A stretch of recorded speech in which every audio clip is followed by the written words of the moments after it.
ආයිබෝවන් ඔයාලක දුවලා ඉන්න GLS Sally YouTube channel එකත් එක්ක. ඉතින් මේ වීඩියෝ එකෙන් ඔයාලට අරගෙන අවිලා තියෙන්නේ අපි භාවිතා කරන ශ්‍රී ලංකා රුපියල් කොහොමද ක්‍රිප්ටෝකරන්සි වලට කන්වර්ට් කරගන්නේ කියලා. ඉතින් මෙතනදී Binance account එක කරා අපිට පුළුවන් මේ අපේ තියෙන ශ්‍රී ලංකාවේ රුපියල් අපිට පුළුවන් ක්‍රිප්ටෝකරන්සි වලට Bitcoin වෙන්න පුළුවන්, USDT වෙන්න පුළුවන්, මේ වගේ ක්‍රිප්ටෝකරන්සි වලට අපිට මෙතනදී මේ අපේ ශ්‍රී ලංකාවේ රුපියල් හරව ගන්න පුළුවන්. ඉතින් මෙතනදී අපි Binance account එක කරා තමයි මේ දේ කරගන්නේ. ඔයාලට Binance ගිණුමක් නැත්නම් ඔයාලට පුළුවන් මෙන්න මේ වීඩියෝ එක බලලා 2026ට ගැලපෙන විදියට Binance ගිණුමක් අදලා සම්පූර්ණයෙන්ම වෙරිෆයි කරගන්න. ඉතින් මේ වීඩියෝ එකේ link එකත් මම පළවෙනි comment එකේ සහ description එකේ දාලා තියෙනවා. ඒ link එක කරා ගිහලා ඔයාලට මේ වීඩියෝ එක බලලා මේ දේවල් සම්පූර්ණයෙන්ම ඉගෙන ගන්න පුළුවන්. ඉතින් අපි බලමු කොහොමද ශ්‍රී ලංකාව භාවිත කරන අපේ රුපියල් කොහොමද ක්‍රිප්ටෝකරන්සි වලට අපි හරව ගන්න කියලා. ඉතින් වීඩියෝ එකට යනකම් මතක් කරනවා මේක අධ්‍යාපනික වීඩියෝ එකක් විතරයි. ඉතින් Binance කියන්නේත් අවදානමක් තියෙන තැනක් වෙන්න පුළුවන්. ඒ නිසා මේ දේවල් පරිස්සමෙන් අධ්‍යයනය කරලා වැඩේ පටන් ගන්න. එහෙනම් අපි යමු වීඩියෝ එකට. දැන් ඔයා හදාගත්ත Binance account එකේ ඔයා ලොග් වුණාට පස්සේ මෙන්න මෙතන දකුණු පැත්තේ පහළින්ම assets කියලා බලා ගන්න පුළුවන්. මෙන්න මේක එකපාරට ටච් කරගන්න. ඊටත් පස්සේ ඔයාලට මෙන්න මෙතන funding කියලා බලා ගන්න පුළුවන්. ඒකත් එකපාරට ටච් කරගන්න. ඒක ටච් කරගත්තට පස්සේ මෙතන ඔයාලට add funds කියලා බලා ගන්න පුළුවන්. මෙන්න මේක ටච් කරන්න තියෙන්නේ. ඊටත් පස්සේ ඔයාලට මෙන්න මෙතන තියෙනවා P2P කියලා මේ පහළින් ඔයාලට බලා ගන්න පුළුවන්. මෙන්න මේක එකපාරට ටච් කරගන්න තියෙන්නේ. ඉතින් මේක ටච් කරගත්තට පස්සේ ඔන්න අපිට දැන් පුළුවන් ශ්‍රී ලංකාවේ බැංකුවක් කරා Binance account එකට සාර්ථකව ඩිපොසිට් එකක් කරගන්න. ඉතින් මෙන්න මෙතනින් තමයි මේ ක්‍රියාවලිය කරගන්න තියෙන්නේ. ඉතින් මෙතනදී අපි දැන් අපේ ශ්‍රී ලංකාවේ බැංකුවේ තියෙන රුපියල් කෙනෙක්ට ලබා දීලා ඒ කෙනාගෙන් අපි ක්‍රිප්ටෝකරන්සි මිලදී ගන්න තමයි සූදානම් වෙන්නේ. ඉතින් එතනදී අපි ඒක හඳුන්වන්නේ buy කරනවා කියලා. ඉතින් ක්‍රිප්ටෝකරන්සි buy කරන්න තමයි අපි දැන් සූදානම් වෙන්නේ. ඉතින් මෙතනදී ඔයාලට පළවෙනියටම පුළුවන් මෙන්න මෙතන දකුණු පැත්තේ උඩින්ම තියෙනවා LKR කියලා දැන් මගේ පෙන්නුම් කරන්නේ. ඔයාගේ වෙන කරන්සි එකක් තියෙනවා නම් ඔයාලට එතන ටච් කරලා මෙන්න මෙතනින් LKR කියන එක තෝරලා දෙන්න පුළුවන්. ඔන්න මම දැන් LKR කියන එක මගේ තෝරලා තියෙන නිසා මම ඒක එකපාරට නැවතත් ටච් කරනවා. ඒක ටච් කරගත්තට පස්සේ දැන් ලංකා රුපියල් වලින් තමයි ඔන්න ගනුදෙනුව අපි කරගන්න සූදානම් වෙන්නේ. ඊට පස්සේ ඔයාලට පුළුවන් මෙන්න මෙතන එකපාරට ටච් කරලා bank transfer කියන එක තෝරලා දෙන්න. මොකද අපි ශ්‍රී ලංකාව බැංකුවක් තමයි මෙතනින් තෝරලා දෙන්නේ.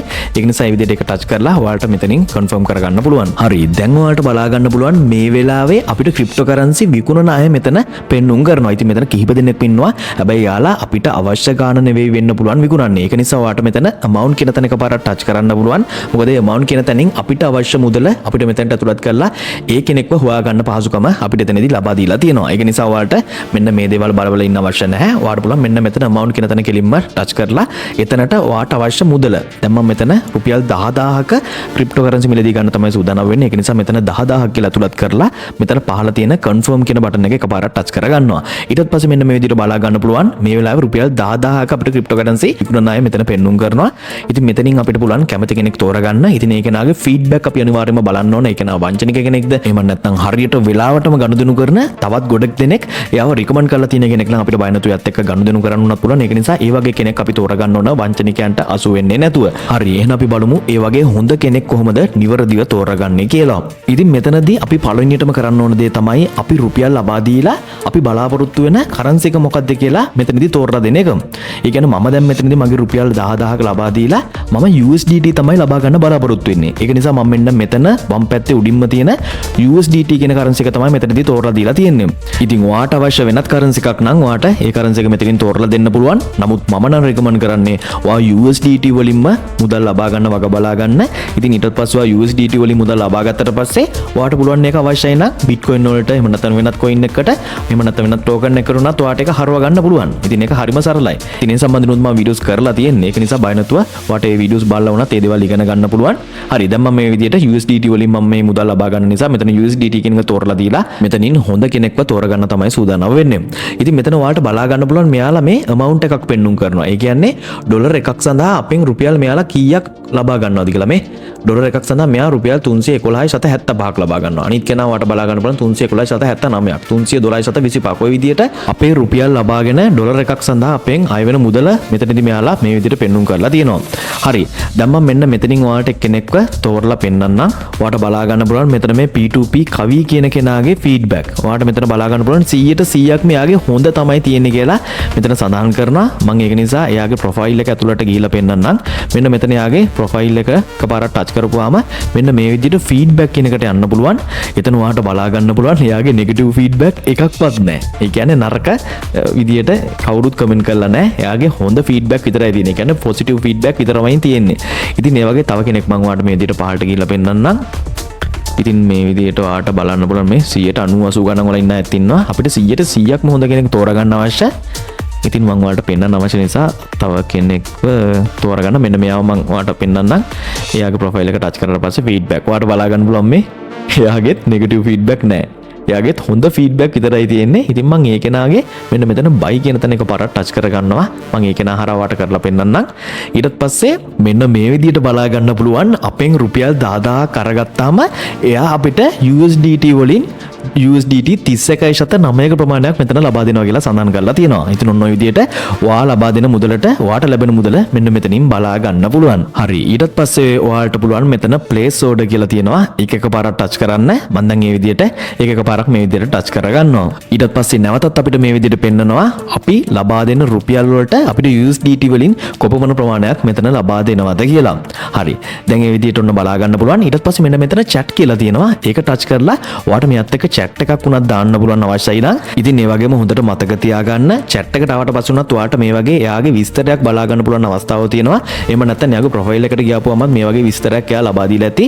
හැම කෙනෙක්ම ඒ ලබා දීලා තියෙන විස්තරය හොඳින් කියවන්න. මොකද සමහරක් අය විස්තරයක් ලබා දීලා තියෙනවා වෙන්න පුළුවන් ATM ගණදුණු බාර ගන්නේ නැහැ. එහෙම නැත්නම් මෙන්න මේ බැංකුවෙන් කරන ගණදුණු බාර ගන්නේ නැහැ. ওই වගේ විස්තර දාලා තියෙන අයත් ඉන්නවා. ඒක නිසා ඒ අයගේ ප්‍රොෆයිල් එක හොඳින් බලන්න. දැන් මේ මම තෝරගෙන ඉන්න කෙනා ඔයාට බලා ගන්න පුළුවන්. එයා සඳහන් කරලා තියෙන්නේ ඔබගේ බැංකු ගිණුමකින් පමණක් මුදල් ගෙවන්න. ඒ කියන්නේ මගේ නමින් තියෙන දැන් මගේ Binance එකේ තියෙන නමයි බැංකු ගිණුම නමයි එක සමාන වෙන්න වගේ අදහසක් තමයි මෙයා මෙතන සඳහන් කරලා තියෙන්නේ. ඊටත් අමතරව මුදල් ගෙවීමෙන් පසු ඒ කියන්නේ මම මෙයාට සල්ලි දැම්මට පස්සේ ඒ රිසිට් එක එයාට එවන්න කියලා එයා සඳහන් කරලා තියෙනවා.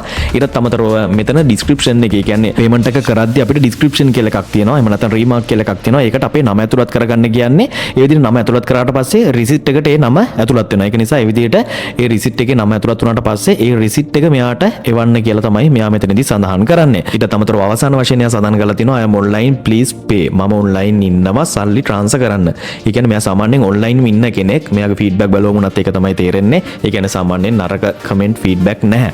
එයාගේ හොඳ ෆීඩ්බැක්ම තියෙන. එයා ඔන්ලයින් ඉන්න කෙනෙක්. ඒ වගේම ගනුදෙනු ඉක්මනින්ම කරන කෙනෙක් හින්දා වෙන්න ඇති. ඒ විදිහට එයා සඳහන් කරලා තියෙනවා. ඉතින් කොහොම නමුත් ඔයා තෝරගන්න වෙලාවේදී ඔයත් හොඳට ප්‍රොෆයිල් එක බලන්න, ෆීඩ්බැක් බලන්න. එයාගේ නෙගටිව් ෆීඩ්බැක්ද වැඩි, පොසිටිව් ෆීඩ්බැක්ද වැඩි. ඔය විදිහට බලලා හොඳ කෙනෙක්ව තෝරගන්න වග බලා ගන්න. හරි. දැන් මෙයාගේ chat එකේ උඩින් ඔයාලට බලා ගන්න පුළුවන් view payment details කියලා තියෙනවා. එහෙම නැත්නම් ඔයාලා back කරාට පස්සේ මෙතන පහළින් ඔයාලට බලා ගන්න පුළුවන් view payment details කියලා. ඉතින් මෙතනදී අපි මෙයාගේ විස්තර ලබා ගන්න ඕනේ. ඒක නිසා මෙයාගේ විස්තර ටික ලබා ගන්න අපිට පුළුවන් මෙතන view payment details කියන තැන එකපාරක් touch කරගන්න. ඒ විදිහට එකපාරක් touch කරගත්තට පස්සේ අපිට මෙන්න මේ විදිහට එයාගේ details ටික, ඒ කියන්නේ එයාගේ විස්තර ටික බලා ගන්න පුළුවන්. ඉතින් දැන් මෙතනදී මම තෝරගත්ත කෙනාගේ බැංකුවේ නම, ඒ වගේම එයාගේ account number, එයාගේ නම මේ විදිහට ඒ විස්තර ටික බලා ගන්න පුළුවන්. ඉතින් ඒ වගේම ඔයා තෝරගත්ත කෙනාගේත් විස්තර ටික ඔයාට ඒ විදිහට එතනදී බලා ගන්න පුළුවන් නේ. ඉතින් මේ විස්තර ටික මෙන්න මේ icon touch කරලා ඔයාලට copy කරගන්න පුළුවන්. හරි. මම දැන් මේ විදිහට මේ විස්තර එකින් එක copy කරගෙන මගේ bank app එක කරා තමයි මේ කෙනාට මම සල්ලි යවන්න සූදානම් වෙන්නේ. හරි. ඔන්න මම මගේ bank app එක කරා දැන් එයාට සල්ලි යවලා තියෙන්නේ. ඉතින් ඔයාටත් පුළුවන් මේ විදිහට සල්ලි යවුවට පස්සේ නැවතත් මෙන්න මේ විදිහට Binance app එකට ඇවිල්ලා මෙන්න මෙතනදී transferred කියන තැන එකපාරක් touch කරන්න තියෙන්නේ. ඒ කියන්නේ දැන් එයාට message එකක් යනවා අපි යාට සල්ලි දැම්මා කියලා. ඊට පස්සේ අපිට පුළුවන් අර receipt එක මෙන්න මෙතන chat කියන තැනට ගිහිල්ලා අපිට chat එකෙන් එයාට ඒ receipt එක යවන්න පුළුවන්. ඔන්න මම දැන් එයාට receipt එකත් යවලා තියෙන්නේ. අපි බලමු එයාගේ ප්‍රතිචාරය මොකක්ද කියලා. ඉතින් ඔන්න එයා දැන් receipt එක බලලා එයාට සල්ලි ටික ලැබිලා තියෙන නිසා ඔන්න crypto ටික release කරලා තියෙනවා. ඉතින් මෙතන වන් notification එක බලා ගන්න පුළුවන්. එයා crypto ටික release කරලා තියෙනවා කියලා මට message එකෙන් එවලා තියෙනවා. ඉතින් ඊටත් අමතරව දැන් මම ඔයාට wallet එකට ගිහිල්ලා පෙන්නන්නම්. මෙන්න මේ විදිහට ඔයාට Binance dashboard එකේ assets කියන තැන funding කියන එකට ගියට පස්සේ මෙන්න මේ විදිහට බලා ගන්න පුළුවන්. $31.91 මට මේ විදිහට සාර්ථකව ලබා දීලා තියෙනවා. හරි දැන් ඔයාලට පුළුවන් මේක තියෙන ෆන්ඩින් එකේනේ. ඔයාලට පුළුවන් මේක ස්පොට් එකට ට්‍රාන්ස්ෆර් කරගන්න. ඒක කරගන්න විදිහත් මම ඔයාලට දැන් කරලා පෙන්නන්නම්. ඔයාලට මෙතන තියෙනවා ට්‍රාන්ස්ෆර් කියලා බලා ගන්න පුළුවන්. අන්න ඒක එකපාරට ටච් කරගන්න. ඊට පස්සේ මෙතන දැන් ෆන්ඩින් එකේ ඉඳන් ස්පොට් එකට අපිට ට්‍රාන්ස්ෆර් කරන්න අවශ්‍ය නිසා මෙතන මැක්ස් කියන තැන එකපාරට ටච් කරන්න. එතකොට තියෙන සම්පූර්ණ මුළු මුදලම ඔයාලට ට්‍රාන්ස්ෆර් කරගන්න පුළුවන් ස්පොට් බැලන්ස් එකට. ඊට පස්සේ මෙන්න මෙතන එකපාරට ටච් කරපු ගමන් ඔයාගේ ස්පොට් වොලට් එකට මේ මුදල් ටික සම්පූර්ණයෙන්ම ට්‍රාන්ස්ෆර් වෙනවා. ඉතින් ඔයාලට බලා ගන්න පුළුවන් මෙන්න මේ විදිහට දැන් ස්පොට් බැලන්ස් එකට මේ මුදල් ටික ලැබිලා තියෙනවා. ඉතින් මං හිතනවා අද වීඩියෝ එකත් ඔයාලට ප්‍රයෝජනවත් වෙන්නේ නැති කියලා. වීඩියෝ කොන්දයි කියලා හිතනවා නම් අනිවාර්යෙන්ම වීඩියෝ එකට ලයික් එකක් දාන්න. ඒ වගේම ඔයා GLSL YouTube channel එකට අලුත් කෙනෙක් නම් දැම්ම GLSL YouTube channel එක subscribe කරලා bell icon එක තෝල් කරලා තියාගන්න. එහෙම වුණොත් මේ වගේ අලුත්ම වීඩියෝ එකක් අරගෙන ආපු ගමන් හැමෝටම කලින් ඔයාටත් මේ විදිහටම බලා ගන්න පුළුවන්. එහෙනම් අලුත්ම වීඩියෝ එකකින් තවත් දවසක හමු වෙමු.